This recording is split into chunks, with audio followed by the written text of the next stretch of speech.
Developing right now, why were two deputy sheriffs murdered? Less than 24 hours ago, two deputies gunned down responding to a call at a Panera fast food restaurant. On the record, Griff Jenkins and Ted Williams are on the ground investigating in Bel Air, Maryland. Griff? Greta, hearts are heavy here in Harford County tonight, but that didn't stop law enforcement to leaping into action when tragic events unfolded. Ted and I investigated at the crime scene today. Take a look. David Evans, without warning, took his gun out and shot Deputy Daly in the head. And then Griff, after shooting Deputy Daly in the head, he ran out of this door, ran down in this direction. And as he's running in this direction here, he runs past this bank. He runs across the street to the apartment complex where Griff, he had his car, meaning Evans, had a car at that apartment complex. So this is the apartment complex just about 300 yards from the restaurant. What happens now, Ted? As you can see, the police tape. It is in this location that Deputy Mark Logston and other members of the Harford County Sheriff's Department confronted David Evans. And it was in this area that there was this shootout. And it was in this area that Deputy Logston was mortally wounded and that David Evans was shot by other deputies. And it's also my understanding that Deputy Mark Logston also got off some rounds at David Evans.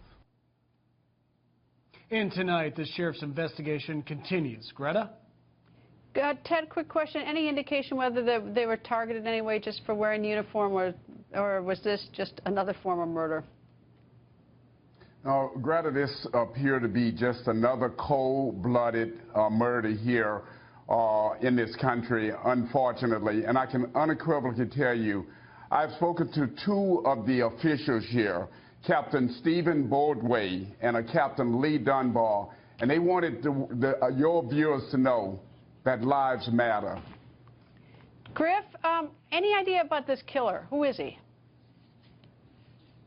This killer is 68 years old. He has a prior history here some 20 years ago. He was in a possible dispute with, physical violent dispute with his ex-wife, and he had a warrant for his arrest as recent as last October in Florida. So clearly a man that the sheriff says was perhaps on the run. Greta? Griff, Ted, thank you both. And today, the Harford County Sheriff describing the two murdered deputies as heroes. Everyone is precious. Everyone is in their own way unique. This is hard-hitting, to say the least. First deputy that was lost yesterday was Pat Daly, Senior Deputy Patrick Daly. He's a 30-year veteran of this agency, was assigned to court services, and he is a former Marine. The second deputy that was lost yesterday is Senior Deputy Mark Logston, a 16-year member of this office who has also served this country as well as the citizens of Harford County as a member of the United States Army. Harford County Sheriff Jeffrey Gaylor is in Bel Air. He joins us. Good evening, sir. Good evening, Greta. Sheriff, I don't even know what to say. We've covered so many of these stories, and these two officers or deputies going off today, thinking they're coming home tonight, their families, no doubt, and now this. I mean, what do you say to your department? Well, it's been hard to find the words to say to the men and women of the Sheriff's Office. We are a close-knit agency, 600 strong, but when something like this happens, we're a very small agency. The two deputies that we have lost served 30 and 16 years here respectively, and were ingrained in every aspect and knew everyone. It's a tragic loss for us, and one that's heartfelt and deep. And before they both were deputies, both served in the military. One was Deputy Daly was in the U.S. Marines. Yeah, Pat Daly served the country as a member of the Marine Corps, and Mark Logston served our country as a member of the Army, and I believe actually served in Iraq. Do they have families that they've left behind? Absolutely. Pat leaves. Pat is a 30-year member, and Pat leaves behind his girlfriend, his two boys, and his mom. Mark leaves behind his wife, 3 children, and his parents all survive him. And the 600 men in his extended family of the Harford County Sheriff's Office, the 600 men and women of the Harford County Sheriff's Office as well. Was the killer known to your department? I mean, sometimes some of these people are familiar to departments, or was he just someone who had wandered into the vicinity? Well, we had a call for service to respond and look for this individual in reference to what we believed was a warrant that existed and indeed exists from the state of Florida.